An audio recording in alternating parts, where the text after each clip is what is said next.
我只是迟到了3分钟，转身就通知我被扣30万。收到邮件的我本想找到主管进行解释，却被 HR 周丽当面甩了一张报告过来。庄哥，经公司研究决定，你今年绩效奖金30万元整，因为季予已取消。HR 总监周丽的声音和他办公室里永远恒定在22度的冷气一样，透着一股恰到好处的凉意。我以为自己听错了，随即抬起头盯着周丽。取消什么意思啊？周丽仿佛早就演练过这个场景，她没有看我，而是端起桌上的古瓷咖啡杯，轻轻吹了吹上面的热气，抿了一口，才不紧不慢地开口：庄哥，就是字面意思，你今年的30万绩效奖金，因为你今天的迟到行为被取消了。什么意思啊？就因为我今天早上迟到了3分钟，今天全程暴雨，红色预警，外面水淹到了大腿，我是一路开车趟水过来的。听着我的解释，周丽只是抬起一只手，做了一个极其标准阻断对话的手势。庄哥，我理解你的客观困难，但规定就是规定。公司上周五刚刚颁布了最新的考勤铁律，李总亲自审批推行的，文件里写得很清楚，考勤纪律是集团今年的第一红线，单次迟到，无论任何理由，都将直接取消年度绩效评选资格。他的话语就像一盆加着冰茶的冷水，从我头上浇下，而那片寒意瞬间在我胸腔里被点燃，化成了无法抑制的邪火。我几乎是从牙缝里挤出话来，声音因为愤怒而有些发抖。规定，我在公司5年了，早2年为了赶磐石系统的出版上线，我他妈在办公室睡了3个月。那时候你跟我谈过考勤规定吗？我一个人带着几个实习生，撑起集团23个核心项目的底层架构，给公司创造了2个亿的利润。那时候你们的规定在哪？随后我一巴掌拍在桌子上，咖啡杯震得发出一声脆响。就因为一场天灾，让我迟到了3分钟，就要把我1整年的心血全部抹杀，拿这3分钟来抵消我3万分钟的无偿加班，这算什么狗屁规定？而周丽看到我情绪失控，她脸上的微笑消失了，取而代之的是一种居高临下的毫不掩饰的轻蔑。一码归一码，庄哥，公是公，过是过，我们做 HR 的只负责执行规则，而且你如果对公司的制度有意见，可以通过正常流程申诉，但在那之前，结果不会改变。呵呵，我要找李健谈。我不想再跟这个只会背制度的你废话，转身就要走。不用找了。周丽冷冰冰的声音在我身后响起，紧接着啪的一声，她从抽屉里拿出另一份文件，像扔废纸一样甩在桌面上。李总早就料到你会有这种不理智的反应。我闻言转过身，只见他双手抱胸，用一种审视劣质产品的目光上下打着我。这是你的辞退报告。李总的原话是：公司现在处于关键转型期，我们需要的是绝对服从规则的狼，而不是自视功高，整天跟公司讨价还价的老油条。我死死盯着桌面上那份印着解除劳动合同通知书的纸，那一刻，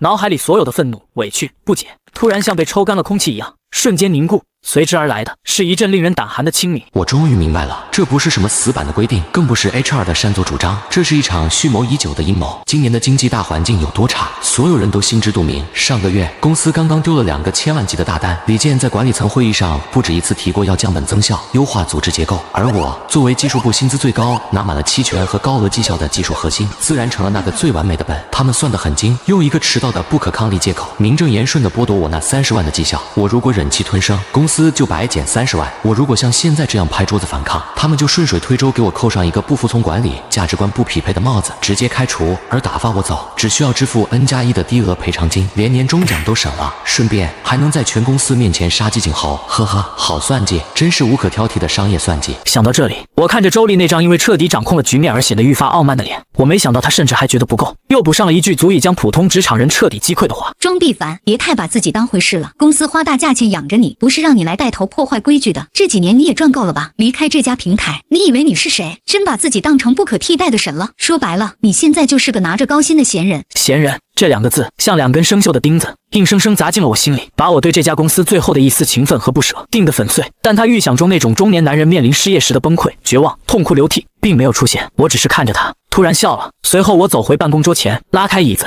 重新坐了下来，所有的愤怒都成了绝对的冷静。笔借我用一下。周丽明显愣住，他大概以为我要开始求饶或者摔门大闹，他下意识地递过来一支派克钢。我拧开笔帽，没有一丝犹豫，在那份辞退报告的末尾签下了我的名字，然后我将文件和笔一起推了回去，在光滑的桌面上发出一声轻响。随后我站起身，居高临下地看着他错愕的眼睛。好了，现在我需要一点时间回工位收拾我的私人物品，这应该符合公司的规定吧？周总监。没等他回答，我推门离开，走到技术部办公区。原本嘈杂的办公区瞬间死寂，显然庄哥因迟到3分钟被开除的消息已全员皆知，无视上百道同情或幸灾乐祸的目光，我径直走向工位。在众人以为我会灰溜溜收拾纸箱的错愕注视下，我从容坐下，开机登录，屏幕亮起，满屏是我5年写下的各大1级核心系统代码，右下角全是个项目组疯狂闪烁的紧急求助。我一键一个，新建了个空白文档。就在此时，技术总监王伟像头受惊的野猪，火急火燎地冲到了我面前。廖庄，必凡，你这是干嘛呢？我刚在总监群里看见通报，他们是在开玩笑对吧？你真被辞了。了。我连头都没抬，食指在键盘上飞速敲击，只是淡淡的回了一句：如你所见，王总，我已经不是公司员工了。我话刚说完，王伟就急得原地打转，眼看着就要去砸桌子。什么？就因为早上那场雨？这简直是胡扯！周丽那个蠢女人懂个屁的代码！不行，我去找李健，我跟他拍桌子。咱们技术部要是离了你，天都要他一半。下午那个坤坤银行的项目谁来扛？王伟的恐慌是发自内心，而且是极度自私的恐慌。我知道他为什么会恐慌。随后我停下敲击的手，抬起头看着他那张煞白的脸。不必了，王总，这是李总亲自签的字，而且……我看着他的眼睛，一字一顿地说：周总监刚才教育我，公司花钱养我不是让我当大爷的，他觉得没了我，公司照样赚。王伟瞬间僵硬了，他从我平静的眼神读出了彻底的决绝。他知道完了，他那个坚不可摧的盾牌没了，他将不得不亲自去面对下午那个极其难缠的行客户。他张了张嘴，还想说什么，但我已经戴上了降噪耳机，将他的恐慌彻底隔绝在外。随后我继续写我的文档，这不是交接文档，准确的说，这是一份免责声明。我在技术圈混了这么多年，职业操守是有的，我不会去山库跑路，更不会去植入什么恶意代码，那种是太下作，而且犯法。我不需要搞破坏，我只需要停止修补。过去这几年，为了赶工期，公司逼着我们接下了无数个烂摊子，很多核心模块根本没有时间做完整的底层重构，全靠我用极其复杂、非标的临时方案硬生生的缝合在一起。这些东西在代码注释里根本写不明白，它就像一座用胶水和纸板搭起来的摩天大楼。之所以还没塌，是因为我每天都在里面疯狂地糊墙，我只是在文档里把这些承重墙的位置指了出来。随后我把每一处由于公司不给排期而被迫留下的技术债务都列得清清楚楚。至于怎么还债，对不起，我被辞退了，这不在我的工作范畴内了。整整一个下午，我的座位成了技术部的绝对禁区，没人敢靠近我3米之内，但所有人都在暗中观察我。电话疯狂地响，钉钉的消息弹窗像瀑布一样刷新，我全当没看见。下午5点59，我敲完了最后一行字，按下了 Ctrl+S， 然后我把这份名为核心项目风险点备忘，仅供参考的文档加密发到了王伟的工作邮箱。6点整，打卡机准时发出了下班的铃声。在一家习惯了996的互联网公司里，6点的铃声通常只是个摆设，大厅里依然回荡着机械键盘的敲击声，没有人挪动屁股。以前我更是永远要熬到深夜的那个，但我准时按下了主机的电源键。随后我拔下手机充电线，抓起搭在椅背上的外套，拿起车钥匙，站起身。而此时王伟正像热锅上的蚂蚁一样在他的玻璃办公室里打电话，看到我要走，连滚带爬的冲了出来，声音因为极度惊恐而变得尖锐。装逼烦，你要去哪？晚上坤坤银行的最终评审会5点半就开始了，客户那边的科技部副总和行长都在线上等着呢。那几个并发处理的技术细节只有你能讲清楚，你现在走是什么意思？我停下脚，转过身，用一种看智障的眼神看着，然后我缓缓抬起左手，用右手的食指点了点表盘。王总，现在是北京时间下午6点02分，下班时间。王伟的眼睛瞪得快要掉出眼，他没想到我会这样说，愣了几秒，随即咆哮道：下班都什么时候了？你跟我说下班？这是1个亿的项目，要是出了岔子，咱们整个部门今年的年终奖全得泡汤。你现在说走就走？王总，你好像没搞清楚状况。我看着他因为焦虑而扭曲的脸，语气平静道：1个亿的项目，那是你们公司的业务，跟一个下午刚刚签了离职证明的闲人又有什么关系？我顿了顿，看着周围那些竖起耳朵听热闹的同事，提高了音量。从今天下午签字的那一秒起，我就已经不是这里的员工了。按照劳动法，我现在多在这个办公室里待1分钟都叫非法滞留。我是个遵纪守法的人，不能违反公司的规矩，对吧？王伟被我言之有理的话语震惊到张口结舌，脸憋成了猪肝色，一句话也憋不出来。我没再理他，转身大步流星地推开了公司的大门回家。雨已经停了，晚风带着泥土的腥气。回到家，老婆正在厨房里热汤，看到我这么早回来，有些惊讶，但看我脸色什么也没问，只是默默给我盛了一碗饭。我刚打开手机的网络连接，手机瞬间卡死，足足过了10几秒，潮水般的提示音才一股脑的涌，震得桌子都在发麻。是王伟的32个未接来电，以及微信里满屏的红色数字。我点开王伟的对话框，看着他那从愤怒到崩再到哀求的心路历程，比看好莱坞大片还要精彩。装逼烦，你别太过分了，赶紧回来，出了事你负得起这个责任吗？老庄，算我求你了，行不行？客户那边已经开始问底层架构了，小李那个废物支支吾吾半天放不出一个屁，行长的脸已经黑了，你赶紧上线救个场，就10分钟。祖宗，你是我祖宗，那个叫什么 T lock 的并发锁 PPT 上写的到底是什么逻辑？客户那边的技术专家说我们的压测数据造假，说这种架构在3万并发下必死无疑，你快告诉我怎么圆过去啊？张根，老庄接电话，你给我的那个备忘录我看了，那个 Redis 缓存到底怎么清？密码是多少？小李刚才慌了神，把演示环境的配置盖到生产环境上，现在整个银行的测试接口全崩了。我刚去跟周丽大吵了一架，我都想抽他了。HR 那边脑子进水了，我已经去向李总反映了，你回来吧，今晚这关要是过不去，不仅是我，咱们几百号兄弟明天都得喝西北风去。接着我切到了公司的核心项目技术群，群里平时基本没人说话，此刻却像炸了锅一样，红压压的一片，全是疯狂艾特我的求救。庄哥救命，那个金融级中间件的熔断机制怎么触发了？怎么重置啊？客户那边现在全在看我们笑话。哥，求你了，回复一句吧，他们说今晚搞不定，明天整个技术2部就地解散。如果是以前看到这些消息，我可能连饭都不吃了。大打开随身携带的笔记本就切入工作环境，我会像一个超级英雄一样，在键盘上敲下一连串晦涩的命令，看着红色的报警解除，享受他们一口一个还是庄哥牛逼的吹捧。但现在看着这帮平时习惯了躲在我背后乘凉，刚才却连一句公道话都不敢替我说的同事，我心里竟然生不出一丝怜悯，因为在雪崩的时候，没有一片雪花是无辜的。正想着，一个尾号4个8的号码打了进来，是李健的私人手机。我按下了接听键，听筒里立刻传来了李健那如同破锣般气急败坏的咆哮声，背景音极其嘈杂，有人在怒吼，有人在敲键盘。庄必凡，你在哪？你是不是疯了？立刻马上给我滚回来接管会议！我把手机拿远了一点。李总，火气这么大，当心血压。你少跟我阴阳怪气！你知道今天晚上出了多大的事故吗？因为你的擅离职守，银行那边的系统现在瘫痪了半个小时，人家副行长指着我的鼻子骂我们是草台班子，要立刻终止合作，还要起诉我们。你想毁了我的公司吗？呵呵，我要纠正2点。李总，第一，这不是擅离职守，我是按照您亲自审批的辞退流程合法离职。第二，那是你的公司，毁不毁的跟我这个闲人有什么关系？电话那头一滞，随后李健彻底撕破了脸。你以为你算什么东西？你就是个敲键盘的码农！我告诉你，你今天要是敢把这个摊子扔了，我保证让你在这个行业里彻底社会性死亡。我会给所有的猎头和同行发邮件，说你恶意破坏系统。你信不信我让你在整个江浙沪都找不到工作？是吗？李健，少拿吓唬大学生的说辞来唬我。你去发邮件，随便发，顺便在里面写清楚，你们是怎么为了省30万的年终奖，用迟到3分钟的借口把一个核心骨干踢出门的，也让同学们看看贵公司那个标榜自主研发的几个亿的项目是怎么在离开了我短短3个小时后就全线崩溃的。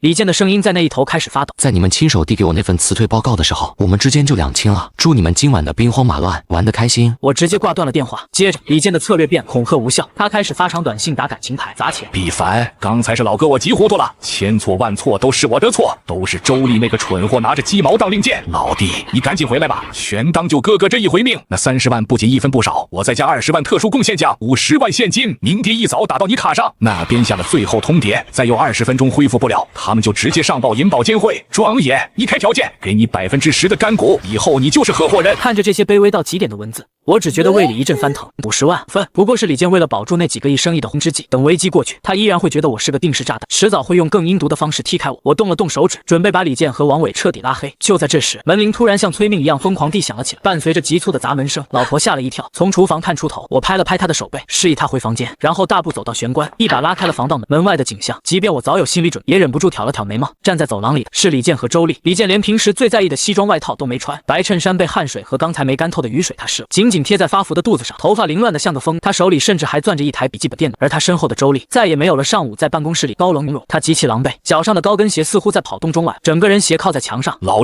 庄爷，门一开，李健几乎是直接扑了上来，一把死死抓住我胳膊，眼眶通红。算哥求你了，真不行了，系统死锁了，所有的备用方案全崩了，行长现在就在线上死盯着，还有最后10分钟，10分钟弄不好，公司就真的破产了。我冷冷地看着他，目光慢慢越过他的肩膀，落在了后面的周丽身上，而周丽接触到我的眼神，立刻像触电一样避开了。他紧紧咬着下唇，脸色煞白，双手死死抠着名牌包的袋子。放手！大晚上的私闯民宅，李总，你这可比我迟到3分钟的性质恶劣多了。老庄，下午的事是我瞎了狗眼，我被这娘们蒙蔽了。李健急得直跳脚，猛地转过身，一把将周丽拽到了前面，指着他的鼻子破口大骂：“你还愣着干什么？哑巴了！平时在公司里作威作福的劲儿呢，赶紧给庄哥道歉！”周丽被拽得一个踉跄，险些摔倒在我家门口的脚垫上。她那张向来涂着精致隔离霜的脸，此刻涨成了猪肝色，她的嘴唇哆嗦，眼神死死盯着地面。对不起，庄哥。然而她的声音小得像蚊子哼哼。大声点！没吃饭吗？你今天要是请不回庄哥，你明天也别来上班了，我还要追究你给公司造成的重大经济损失。李健话说完，周丽就猛地打了个寒战，她终于抬起那张花掉的脸上布满了屈辱和恐惧。庄哥，对不起，是我不对，是我不懂技术，还要胡乱执行考勤制度，是我拿着鸡毛当令箭瞎指挥。离职报告我已经销毁了，求求您大人不计小人过，跟我回公司吧。他几乎是用喊，眼泪混着睫毛膏在眼角糊成了一团。而我看着他这副狼狈的模样，心里没有一丝同情，只是语气平淡。周总监言重了，你执行考勤制度没错，毕竟公司花大价钱养我，不是让我来破坏规矩的。我已经深刻认识到了自己的错误，所以这不就在家反省了吗？周丽的脸瞬间由红转白，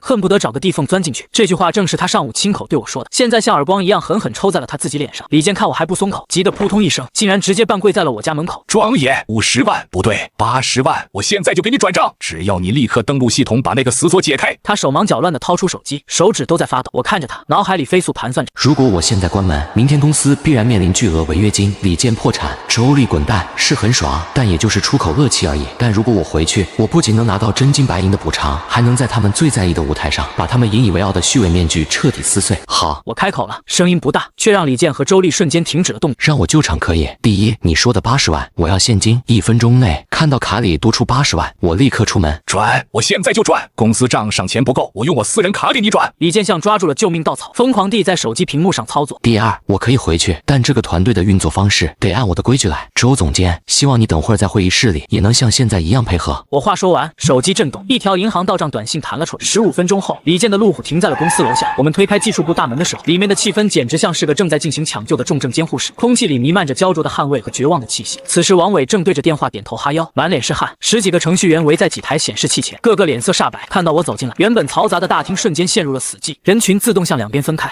让出了一条直通核心主机的通道。而此时大屏幕上，视频会议的画面依然切在银行那边。会议桌正中央坐着一位50多岁、气场极强的男人，那是坤坤银行的科技部副行长陈总。李总，你去哪了？陈总的声音通过麦克风传出来，压迫感十足。你们的系统瘫痪已经超过45分钟了。刚才你们那个姓王的什么总监，连最基本的数据回滚方案都说不清楚，这就是你们标榜的金融级稳定架构。我现在的耐心已经耗尽了。还没等陈总继续往下说，李健就擦着汗冲到麦克风前。陈总息怒，陈总息怒。我们公司的技术核心刚才去处理了一个非常紧急的网络硬件问题，现在他已经亲自接管了，给我3分钟，就3分钟。随后李健转过头，像看着祖宗一样看着，声音抖得不成样子。庄爷，全靠你了。我没有理他，径直拉开那把属于我的椅，坐下，双手放上键盘的那一刻，我仿佛回到了自己的领地。周围所有的嘈杂，李健的粗喘声，周丽站在不远处的紧张呼吸，统统被我屏蔽。屏幕上是满屏刺眼的血红色报错日志。果然，小李那个半吊子把演示环境的脏数据直接灌进了生产库，导致并发所直接卡死，底层缓存像个被塞满了石头的下水道，彻底堵死了。对于不懂这套飞镖架构的人来说，这就是个死局，直接重启会导致数据丢失，不重启就会一直瘫痪。想到这里，我手指开始翻飞，终端窗口在屏幕上快速跳动，先切断前端所有的读写请求，然后通过我自己留的那个只有我知道的后门端口，强行进入 Redis 底层。我敲入了一串极其生僻的清理命令，绕过了标准的运维界面，直接在内存层面对那堆垃圾数据进行定点清除。随着回车键最后一次敲击，啪的一声轻响，屏幕上那片瀑布般的红色报错日志戛然而止。停顿了2秒钟后，终端上跳出了一行绿色的字：“Sheet 恢复。”大屏幕上，银行那边的监控大盘原本是一片死寂的灰色，突然间，绿色的心跳包数据像喷泉一样重新开始，交易 TPS 在短短10几秒内飙升到了5万，稳定运行，系统活了！卧槽，神了！技术部里爆发出了一阵压抑不住的惊呼声，而李健整个人虚脱般的靠在桌子上，长长的出了一口气，像刚从水里捞出来一样。片刻后，李健立刻换上了一副邀功的嘴脸，对着屏幕点头哈腰道：“陈行长，您看，我们的系统已经完全恢复了，刚才只是个小小的压力测试。”停一下！屏幕里的陈总抬起手，打断了李健的喋喋不休。他没有看李健，而是眯着眼睛，透过摄像头死死盯着坐在工位上的我。刚才敲代码的那个年轻人，你叫什么名字？陈总的声音透着一种不容置疑的威严。李健见状，赶紧接话道：“陈总，这是我们公司的首席架构师庄必凡，这套系统就是他带头研发的。我们公司在技术人才的培养上一直……我没问你庄必凡是吧？我看了你们刚才后台的日志回传，那个直接从内存层摘除死锁节点的思路非常野路子，但也极其精妙。你们 PPT 里写的那个所谓的金融级开源锁，根本就是包装出来的词汇吧？底层的核心逻辑其实就是你自己写的那套东西。”陈总慧眼，这套系统在底层确实存在一些因为工期压缩而导致的耦合问题，不过只要按照特定的时序进行缓存清理，应对现有的并发量没有问题。陈总点了点头，脸上第一次露出了一丝赞赏的笑意。难怪上周我就觉得你们那个技术方案过于完美，只有看到它出问题又被解决，我才确认真正值钱的不是这家公司的壳子，而是写出这套底层逻辑的人。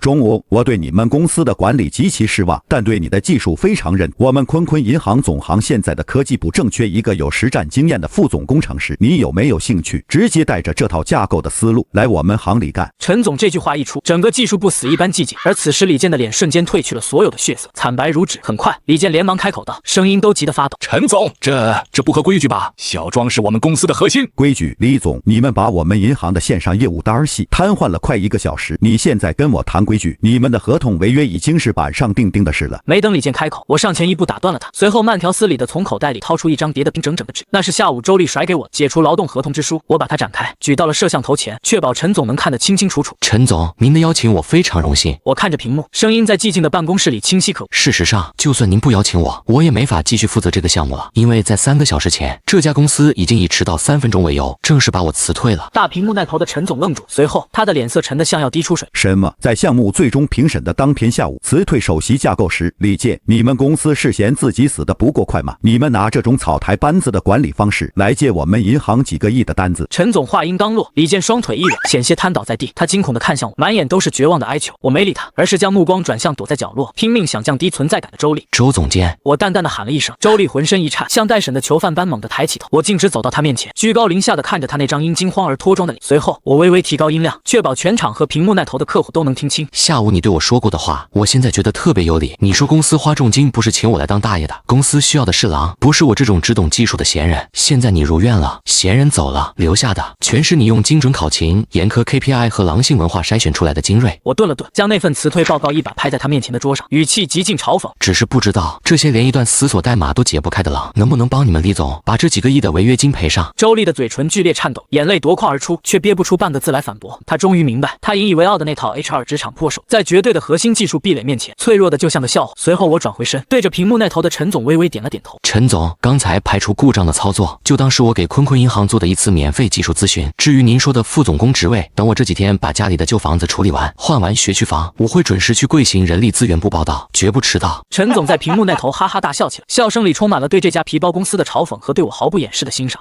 我亲自跟 HR 打招呼，等你来办理入职。我最后看了一眼这个我曾经熬了无数个通宵的地方，李健已经彻底瘫坐在了椅子上，双目无神，像条被抽了脊椎的狗。他知道，随着陈总的那句话，他不仅彻底失去了这个几个亿大，甚至在整个金融外包圈的信誉也将彻底破产。而他卡里赚走的那80万，成了压垮他的最后一根真金白银的稻草。王伟躲在人群后面，甚至不敢跟我对视一眼，而周丽依然保持着那个僵硬的姿势，手里捏着那张辞退报告，像个被人扒光了衣服的小丑。最后，我理了理外套的领子，转过身，大步流星地推开了公司的大门。1个月后，我顺利入职坤坤银行总行，拿着翻倍的薪资，朝9晚5，那80万现金刚好填平了学区房的首付。老婆拿到新家钥匙那天，眼角带着笑。至于那家前公司，因为项目违约面临天价赔偿，资金链彻底断裂，上周已经进入破产清算程序。李健为了脱身，转头就把周丽当成替罪羊告上法庭，两人甚至在公司大堂当众撕扯互骂。周丽因为这出为了省30万逼走核心导致公司倒闭的奇葩操作，在 HR 圈成了知名的避雷教材，根本没有企业敢接纳他。而那个只会念 PPT 的王五，技术早就脱节了10年，如今连个外包公司的面试都没混上。